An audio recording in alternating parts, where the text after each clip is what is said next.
Hi friends, welcome to my channel. అందరూ ఎలా ఉన్నారు? బాగున్నారా? మేమైతే చాలా బాగున్నాం. మీ అందరూ కూడా బాగుండాలని మనస్ఫూర్తిగా కోరుకుంటున్నాను. ఈ వీడియో అయితే 9వ తేదీ వీడియో అనమాట. మాకు వచ్చేసి 10, 11, 12 ఈ 3 రోజులు హనుమాన్ జయంతి చేస్తారు. 12వ తేదీ అంటే థర్డ్ డే రోజు కళ్యాణం చేస్తారు, ప్లస్ ఊరేగింపు కూడా చేస్తారనమాట. సో అందుకని చెప్పేసి ఇల్లంతా శుభ్రం చేస్తున్నాను. మాకెంత శుభ్రం చేసినా కానీ రోడ్డు మా ఇంటి ముందే ఉంటుంది. సో అందుకని చెప్పేసి దుమ్ము ఎక్కువగా వస్తుందన్నమాట. గోడలకి మూలన బూజు కూడా ఎక్కువగా ఉంటుందన్నమాట. ఇంక అందుకని చెప్పేసి అంతా శుభ్రం చేసేసి ఇంకా తుడిచేద్దాం అనుకుంటున్నాను. ఇంకా తుడవడం ఆ రోజే పెట్టుకుంటే అంతా హడావుడిగా ఉండిద్ది. ప్లస్ అమ్మాయి వాళ్ళని కూడా రెడీ చేయాలి కదా, చాలా టైం అవుతుందని చెప్పేసి ఇంకా ఈరోజే శుభ్రం చేసుకోవాలి అనుకుంటున్నాను. మా ఇద్దరు అమ్మాయిని రెడీ చేయడం అయితే చాలా టైం పట్టిద్ది అనమాట. స్నానాలు త్వరగానే చేస్తారు కానీ బట్టలు గాజులు వీటి దగ్గర చాలా టైం పట్టిద్ది.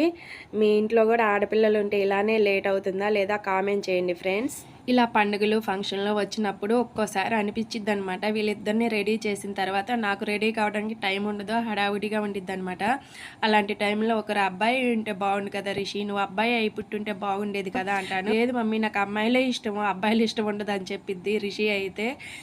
కానీ అలా అనుకోవడం కరెక్ట్ కాదు, కానీ అనిపించిద్ది అనమాట. ఇలాంటి పండుగలప్పుడు దేవుడు మనకిచ్చిన వాళ్ళతో మనం హ్యాపీగా ఉండాలి. ఈ రోజులు అసలుకి అమ్మాయిలు అబ్బాయిలను తేడా చూపించకూడదు. అదేగాక ఇంకో విషయం ఏంటంటే, అమ్మాయిలు ఎంత గొడవ చేసినా ఇంట్లో ఉన్నప్పుడు ఎంత బాగుంటుందో అదే గొడవ అబ్బాయిలు చేసినప్పుడు మాత్రం లాగిపెట్టి ఒకటి కొడతాము. అదే అమ్మాయిలను అయితే అలా కొట్టలేమన్నమాట. అదొక సందడిగా ఉండిద్ది. ఎంత గొడవ చేసినా మనం వాళ్ళని కోపడడం అదంతా ఒక సందడిగా ఉండిద్ది అనమాట. అదే అబ్బాయిలను అయితే అంతగా ఉండదు అని చెప్పేసి నా ఫీలింగ్. మీరేమనుకుంటున్నారు?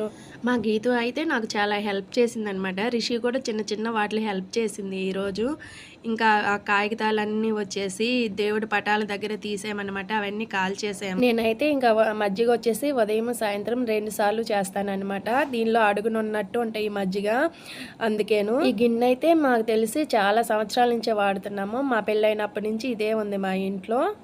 మనము మజ్జిగ చేసిన తర్వాత నీళ్ళల్లో ఇలాగా వెన్న వేసుకొని మళ్ళీ దాన్ని కొంచెం మజ్జిగ చిలికినట్టు చిలికేమనుకోండి, ఆ వెన్న అంతా దగ్గరికి బాగా వస్తుందన్నమాట. మన చేతి ఏమి కాకుండా శుభ్రంగా వచ్చేస్తుంది. నాకు ఇలా తీయడం అలవాటు అనమాట. మన చేతికి కూడా ఏం పెద్దగా అంటుకోదు, శుభ్రంగా వచ్చేస్తుంది అనమాట. అంతా ఒక కుప్పలాగా అయ్యిద్ది అనమాట. దగ్గరికి వచ్చేసిద్ది, నీరంతా బయటకు వచ్చేసి గట్టిగా గడ్డలాగా వచ్చేసిద్ది అనమాట. ఇదైతే నేను సేవ్ చేసిన వెన్న అనమాట. మేమైతే నెయ్యిని ఇంకా బయట కొనుక్కోము, ఇంట్లో చేసిందే వాడతామన్నమాట.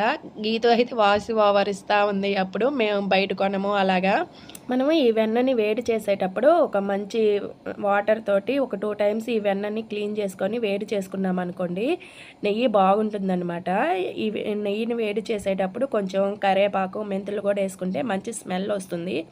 ఇక వీడియో అయితే ఇంతేని ఫ్రెండ్స్. మీకు కానీ మా వీడియో నచ్చినట్లయితే లైక్ చేయండి, షేర్ చేయండి, ఇంకా సబ్స్క్రైబ్ చేయండి friends. Bye friends, thanks for watching.